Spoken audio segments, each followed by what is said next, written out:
అమరావతికి గూగుల్ వస్తుందని మనం గత నెలలోనే వీడియో చేసుకున్నాం. కొన్ని పేటీఎం డాక్స్ అయితే మురిగాయి. తాజాగా ఏపీ ప్రభుత్వంతో గూగుల్ సౌత్ ఏషియా హెడ్ ఒక ఎంఓయూ చేసుకున్నారు. ఆంధ్రప్రదేశ్లో గూగుల్ అనేక రంగాల్లో సేవలు అందించేందుకు ముందుకు వచ్చింది. అనేక రంగాల్లో విద్య, వైద్యము, పరిపాలన, సుస్థిరత,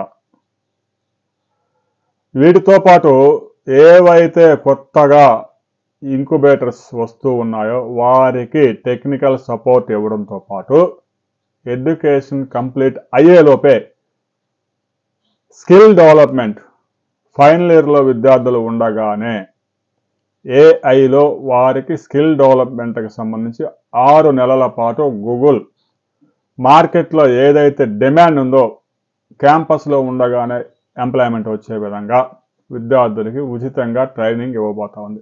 ట్రైనింగ్తో పాటు గూగుల్ కూడా ఒక సర్టిఫికేట్ రిలీజ్ చేస్తుంది. ఆ సర్టిఫికేట్కి అంతర్జాతీయంగా వరల్డ్ వైడ్గా మంచి వాల్యూ ఉంటుంది. బీటెక్ చేయడంతో పాటు గూగుల్ ఒక 6 నెలల పాటు ట్రైనింగ్ ఇచ్చి సర్టిఫికేట్ ఇస్తే దాని వాల్యూ డిఫరెంట్గా ఉంటుంది. రాబోయే రోజుల్లో ఆంధ్రప్రదేశ్ ప్రభుత్వంతో కలిసి పనిచేసేందుకు గూగుల్ ముందుకొచ్చింది. ఒక క్యాంపస్ ఏర్పాటు చేయడానికి కూడా అనువైన స్థలం కోసం వెతుకుతూ ఉన్నారు. గూగుల్ వాళ్ళకే ఆఫర్ ఇచ్చారు, మీ ఇష్టం, ఆంధ్రప్రదేశ్లో ఎక్కడైనా చూసుకోండి. అటు భోగాపురం ఇంటర్నేషనల్ ఎయిర్పోర్ట్ వస్తూ ఉంది, 2026లో అది రెడీ అవుద్ది. ఇక గన్నవరంలో కూడా అంతర్జాతీయ విమానాశ్రయం సిద్ధం అవుతా ఉంది. రన్వేను కూడా 3.5 కిలోమీటర్లకి పొడిగించారు. 25 డిసెంబర్ నాటికి అది కూడా రెడీ అవుద్ది. ఇక రేణిగుంటలో కూడా అంతర్జాతీయ విమానాశ్రయం అందుబాటులో ఉంది. గూగుల్ క్యాంపస్ ఆంధ్రప్రదేశ్లో రాబోతూ ఉంది.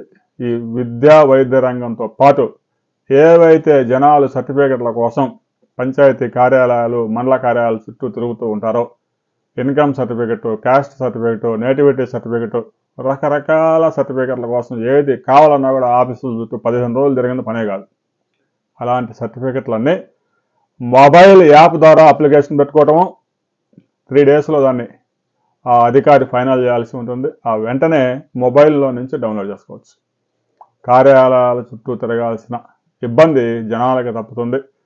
కార్యాలయాల్లో గుంపులు జనం వచ్చి అధికారులు ఇబ్బంది పడే పరిస్థితి కూడా ఉండదు. రాబోయే రోజుల్లో ఈ కార్యక్రమం కూడా విజయవంతంగా జరగబోతా ఉంది. ఇక మున్సిపాలిటీలు, కార్పొరేషన్లలో కూడా గూగుల్ సేవలు అందించబోతా ఉంది. ఏఐ టెక్నాలజీతో పరిపాలనతో పాటు పారిశుద్ధ్యాన్ని కూడా మెరుగుపరిచేందుకు ఏఐ, ఆర్టిఫిషియల్ ఇంటెలిజెన్స్ ద్వారా గూగుల్ ఒక ప్రత్యేక కార్యక్రమాన్ని రూపొందించబోతా ఉంది. అది ఏ కార్యక్రమాన్ని ముందుకు తీసుకురాబోతా ఉంది, ఎప్పటి నుంచి అమలు చేయబోతా ఉన్నారనే వివరాలతో మరో వీడియోలో మరిన్ని వివరాలు తెలుసుకుందాం. అయితే గూగుల్ ఆంధ్రప్రదేశ్లో క్యాంపస్ ఎక్కడ పెడితే బాగుంటుంది అనే విషయాన్ని మాత్రం కామెంట్ చేయండి. వీడియో నచ్చితే లైక్ చేయండి, షేర్ చేయండి, సబ్స్క్రైబ్ చేసుకోండి.